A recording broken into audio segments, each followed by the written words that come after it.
Thank you, Senators, for allowing me to appear here today. All those that I'm representing have asked me to remind everybody that lives depend on what we do here today. Since the Royal Commission's final report, the Australian Institute of Health and Welfare project that approximately 96 veterans have taken their own lives. And behind each of that number is a destroyed family. In addition to that, there are approximately 135 other Australians affected. That brings it to a total of 12,960 Australians now living with loss since September last year. The Royal Commission cost $200 million.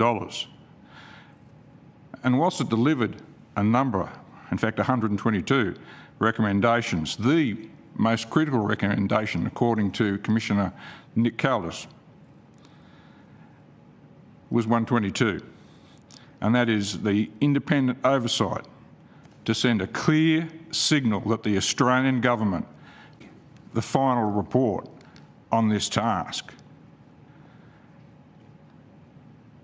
The final report should occur after the Commission has been transparently designed, by specifications that have been laid out by the Royal Commission, implemented and then become operational, and its performance able to be measured. Veteran suicide rates are not just continuing, they are accelerating. You have a clear choice: accept Schedule 9, which has been rushed, unconsulted, and it's inadequate. This should not be the final report on this task.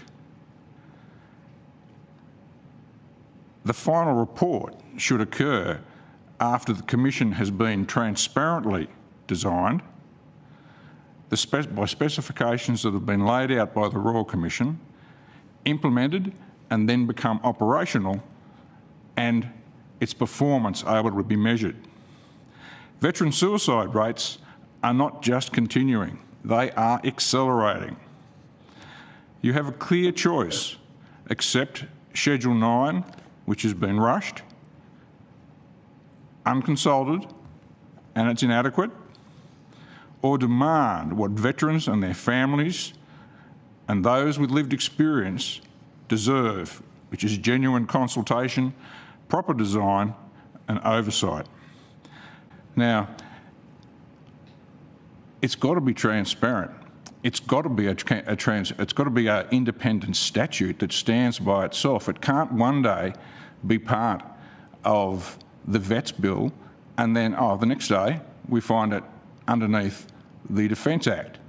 It keeps it within the defence portfolio. There is one and only one test to identify whether this has been successfully treated so far in accordance with the Royal Commission's wishes, and that is it totally independent? And it's not. I think the best approach is to take the world's best practice approach to a problem like this. I think that it needs to go back and be designed under good governance with all the people that we all just mentioned, to give them that trust, and say the government really values us. The government really values lived experience people. And I would support an appointment of someone to take carriage, because someone's got to be the decision maker, a single body. And I would support that. But underneath that, then we have good governance. But if we were going to write a report and we look at our report, what should the test for this committee be? Ms. Lindgren?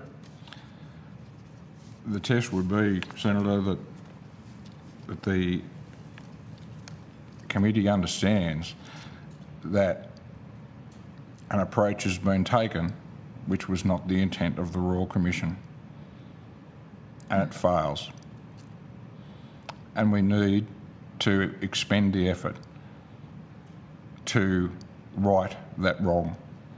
And that takes moral courage and leadership to do, and we have that in this room.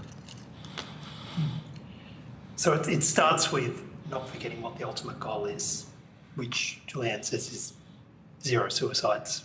That should be the ultimate goal, and we should never stop striving for that. And then not being afraid to tell hard truths about the process and where we need to go from here, and to face up to that, sort of frankly, in any report we do, and ground our recommendations in those hard truths. This is true. I mean, a lot of people find it hard to state what they really feel for fear of losing a position on a illustrious committee, for example. I don't. I know you don't. And it's leadership. People need to be able to do that, and that's what's got to be displayed.